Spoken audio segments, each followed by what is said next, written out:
Hey guys, today we're doing another episode of Mopar News. I haven't done one for a while, so let's catch up on what's going on in the world of Mopar. On screen you'll see the plan for today's video.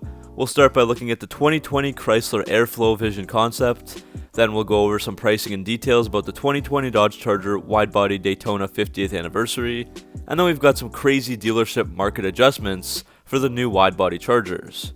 After that, there's some pictures of a possible 2021 Dodge Durango facelift, and some talk about truck and muscle car sales wars with a focus on how the Ram and Challenger are doing there. So let's get started. Chrysler has brought back the Airflow nameplate for their 2020 Chrysler Airflow Vision Concept car. The original Chrysler Airflow was a full-size car produced from 1934 to 1937. Chrysler brought out this concept at the 2020 Consumer Electronics Show in Las Vegas earlier this January. This is meant to be a premium crossover vehicle that focuses on the user experience, and it uses the dimensions and floor of the existing Chrysler Pacifica electric vehicle. The goal of the Airflow Vision is not necessarily to make it to production, but to showcase some future technology that FCA may use going forward. FCA has said that this car hints at the future of premium design and that it is a sculptural design concept. FCA also talked about who would want to buy the car, saying, quote, "The Airflow owner has an on-the-go lifestyle and a desire for a first-class travel experience while balancing their technology needs within a serene environment." End quote. The exterior has a muscular aerodynamic shape that reminds me of many of the other crossovers out there. The body color is finished in Arctic white, and there is a celestial blue underbody color. The LED headlights and slim grille really blend into the front fascia, as do the taillights in the rear, almost giving the car an unfinished look when you look at the pictures. The front fascia does blend in very nicely with the fenders, however. There are plenty of copper accents on the body and wheels, a lack of any doors, and a sloping roof. The wheels have a very unique but odd wraparound design where they visually appear to be part of the body. FCA has said that the wheels draw inspiration from the mechanical elements of an electric motor. It's something new, but I think it is very strange and I'm not sure if it looks very good. As I've said, FCA does want the interior to convey a first-class travel experience and serene environment, so they've chosen some calm colors, and they added lots of suede and leather everywhere that the eye can see. There are also other nice touches like crystallized textures and copper accents to match the exterior. The concept is loaded with screens, a digital instrument cluster, infotainment system, lower secondary screen, 2 extra screens for climate control settings, and 1 extra screen for the passenger.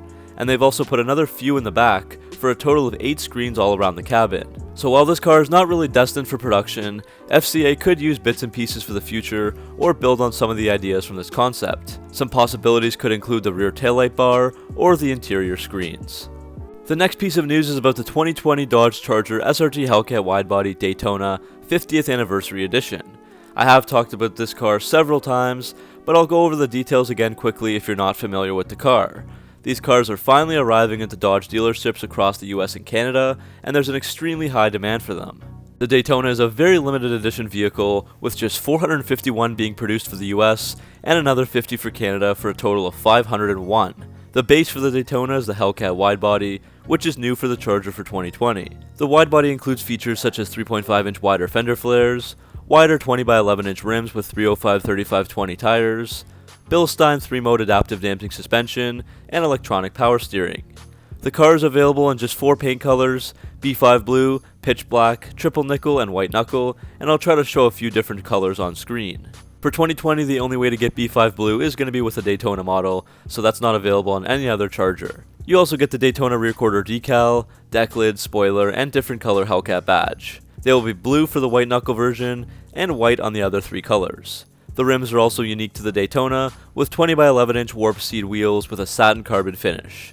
And beneath those wheels are black Brembo calipers, with 6 pistons in the front and 4 pistons in the rear. The interior has some perks as well, like heated and ventilated Napa leather and Alcantara suede seats, blue accent stitching throughout the cabin, Dynamica suede headliner, and a real carbon fiber instrument panel. The Daytona also gets a flat bottom steering wheel and premium velour floor mats that are limited to just this model. You also get a special passenger side badge with your production number. As for the performance, the Daytona finally gives the Charger a bump in horsepower, only up 10 though to 717 with 650 pound-feet of torque. And that's all from the 6.2-liter supercharged V8 Hemi engine. That bump in horsepower comes from Dodge increasing the shift points to 6100 RPM in automatic mode. So the pricing was released for these Daytonas with a US MSRP of $74,140 and a Canadian MSRP of $88,490. So that's an extra $4,495 for the US and $4,995 for Canada over what a regular 2020 Charger Hellcat widebody would cost you. Unfortunately, due to absolutely crazy demand, since many customers want these, but there are only a few hundred of them, and most dealerships might only get one, these dealerships are charging ridiculous premiums on some of these Daytonas. One dealership in Florida is charging $108,215 for one, and another dealership has added a market adjustment for $30,000, jacking the price up to $114,319. So that's a whopping $40,000 US over asking price, which is just insane. We did see something similar happen with the Dodge Demon, so it's not really anything new, but it's kind of unfortunate to see because these cars aren't really worth that much in my mind at all. For that price, you can get into Dodge Demon territory, and it's also well above what a regular Hellcat will cost. The Canadian market is a little better, as I do see some going for closer to $100K, which is around a $10,000 markup there. And the same thing is happening for the widebody Scat Pack Chargers. If you go to the Dodge website, the starting price for the Scat Pack widebody is around $47,000 US, but they are going for roughly $70,000 as you can see on screen, which is again a massive markup of well over 20 grand.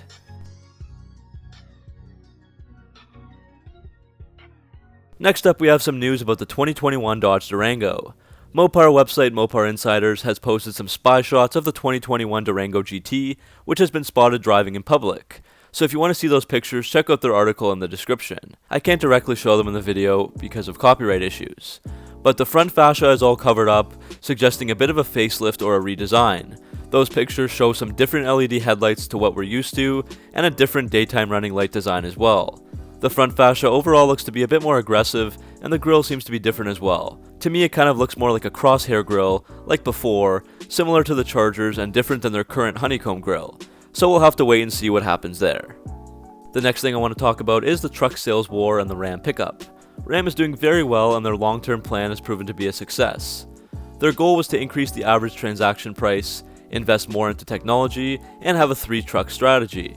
For the first time ever in 2019, Ram has beaten Chevrolet when we look at full-size truck sales. They've also increased their sales year over year for the past 11 years since separating from Dodge and using the Ram brand name instead. You can follow along the chart on screen, but basically Ford and their F-Series is still the king, outselling everybody right now. Usually Chevy comes on top when compared to Ram for second place, but in 2019, as I said, Ram has edged them out for the first time. After that, there's the GMC Sierra, Toyota Tundra, and Nissan Titan. Ram has also had the biggest increase in sales from 2018 to 2019, with an 18% increase. The only other truck to have their sales increase was the GMC Sierra at 5.8%, while every other brand saw their sales decline to some degree. Also, to show how well Ford is doing, in 1 month they sell double what the Titan does in a whole year, which is just crazy.